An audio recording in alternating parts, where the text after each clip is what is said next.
Hello, Sonor family. This is Jules, and today I want to talk about Sonor Dealership Fails. Now, I'm going to focus primarily on a former local dealer that I used to deal with and talk about some of the issues that I saw with them and that may be inherent in other stores and all that.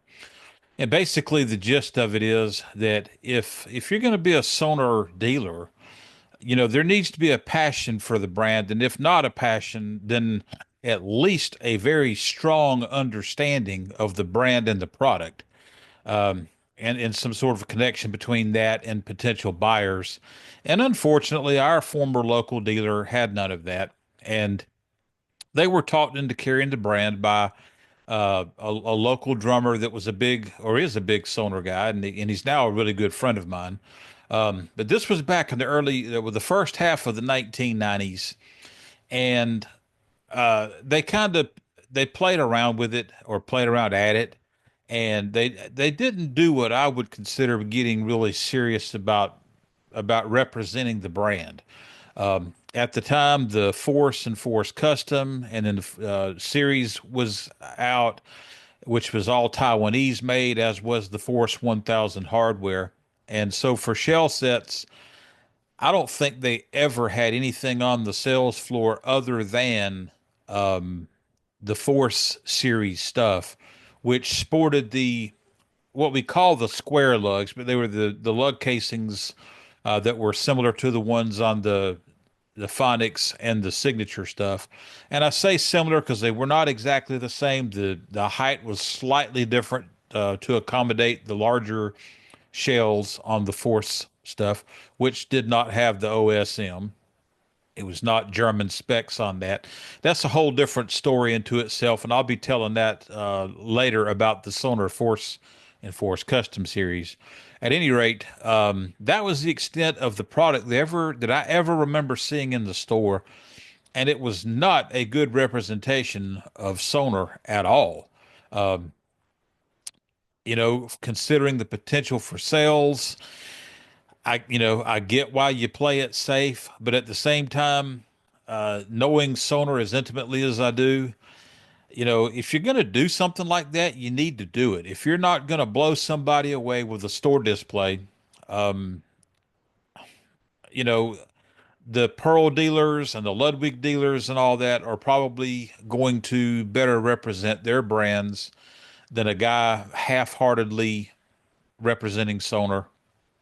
And one thing about me as a customer, this was around 93, I made my first purchase through them. And I think they were pretty new on the scene. So either in 92 or 93 is when they first became a Sonor dealer. Well, I'd been a Sonor fan since 1985.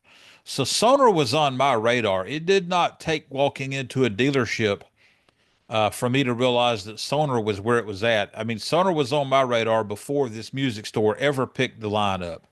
And so it was incidental that I was buying things from this particular store, and only because it was a local dealership and, I could do layaways and that sort of thing.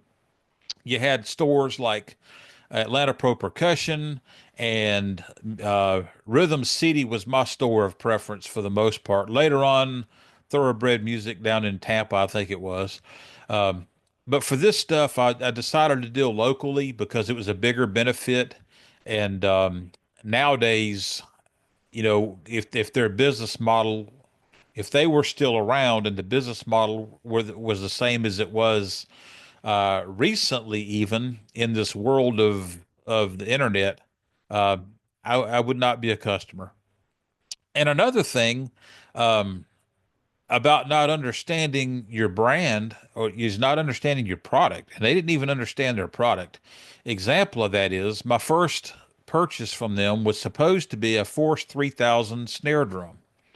Well, eventually and I don't remember the sequence on this, but once I learned that the D500 reissue was available, and I didn't know anything about the original, it was just a literature, and the fact that the D500 looked so much like the Ludwig snare drums that I already had and thought were the cream of the crop, I decided to switch my layaway up, and since they hadn't ordered the Sonor 3000, Force 3000 Scandinavian birch for me yet. They let me move my money over to the D500 and put that on order for me. And of course, when I got that, that was so far beyond, what I ever had with the Ludwig brand on it. And that'll be another video for another day. Um, but the irony is that when I ordered this snare drum, and I think back then it was either 575 or 675 or something, the owner of this store pointed at a $70 Sunlight piccolo snare drum and commented that it just doesn't take a lot to make a snare drum, and a snare drum should never cost that much money. You're you're a store owner in a store that has decided to represent a brand, and yet not only do you not understand what you're selling, you're actually backhanding your product. And I couldn't quite get my hands or my head around why you would do that. It didn't stop me. I went ahead and ordered my drum, and when it came in and I played it, I can assure you there was no comparison between a $70 Sunlight and this Sonor German-made snare drum with the hella die-cast hoops that just, it was over and beyond anything in my wildest dreams. I thought basically I was going to pull a Ludwig out of the case that just happened to have a Sonor badge on it, but the weight was extreme compared to Ludwig. The total build quality just really, you know, seemed over and above what I was used to. So here you are with the dealer that doesn't want to take the product seriously.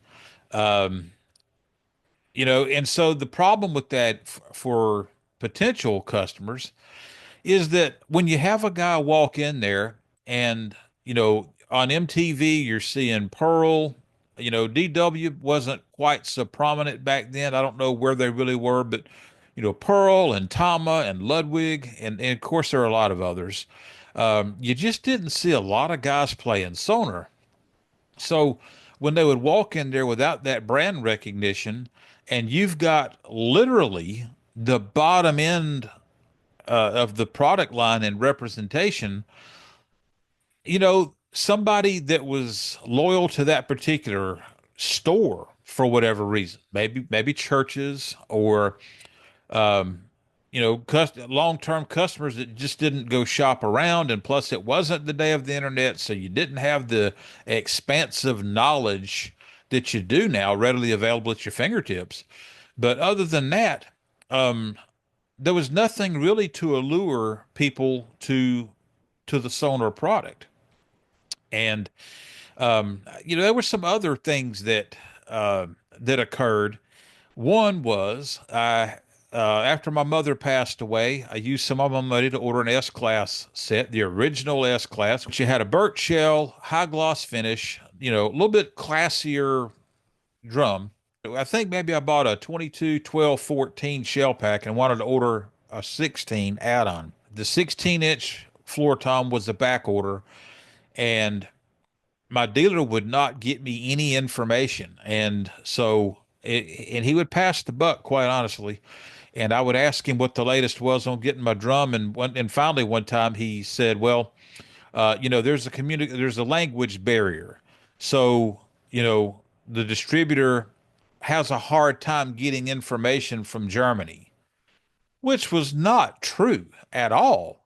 And so I wound up, somebody I knew had some inside information. I got a phone number and called Germany direct, and they answered the phone in English. So much for this language barrier. Not only that, but they told me that they were loading a container and had just literally had just put the floor tom on the container. So, um, didn't really bode well for the dealer. And then another issue I had was that the 4 Series, I ordered a shell set of the 4 Series, and the shells were delaminating. And one by one, I was finding they were delaminating, and that was what led me to realize that was they were buzzing. The shells actually had a vibration in them that I couldn't tune out. And so I get to looking, and the shell plies are actually coming apart. So the um, the dealer ordered me a replacement under warranty, not a problem. Another one began to delaminate, and I finally, I said, "Look, can they give me a refund for this and let me pick out a different series?" Which may be partly what led up to the S class. I don't remember. This has been over 30 years ago. And he said, "Well, they're not going to do that." And he said they're not going to do that because they're not going to refund them because they're already out of the box. And I said, "Well, if they've offered to replace all my shells with new shells in the box," and so he kind of lost his argument there and contacted them, and of course they took them back. That's how they operated. It was just a matter that I don't know if the dealer didn't want to do the work. Incidentally, quick side note, the original Force Custom, and Force 1000 hardware were not Sonor products. They bore the Sonor name, but they were the brainchild of Buzz King at Honor HSS, and so it really wasn't a Sonor. Never was a Sonor issue to begin with, but Honor made good on the problem I was having.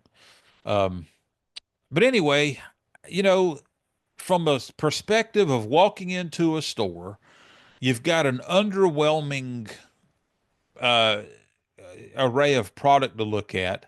Certainly, nothing in the store that was real Sonar and uh, that was any kind of a gauge for what kind of quality and sound and tone and all that good stuff you were going to get from really good sonar gear. And then add to that the fact that you've got people that don't know the product, they don't understand the product, they don't care about the product or the brand name, and um, you know, they hung in there for a while with the brand, but wound up moving on. And I just wonder how many dealerships are out there these days that are piddling at Sonar, but not really digging in. And that's the thing. If you've got a passion for Sonar, it's not a hard sale, even amongst other brands. And the fact that somehow Sonar still doesn't seem to have quite the level of presence that Pearl and Tama and some of these other companies do.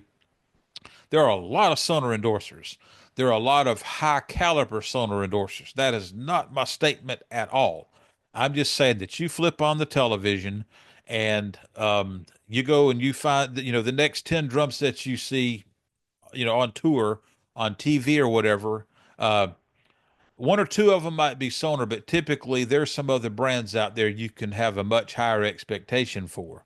So where do you fill the gap? Well, that's where the dealer comes in. And while now it's the information age and there's a huge variety of videos and information online and places to buy from, there's just nothing like walking into your local dealer and seeing some really nice gear sitting there. And it's a real shame that there just aren't very many dealerships out there with a good variety of Sonar products.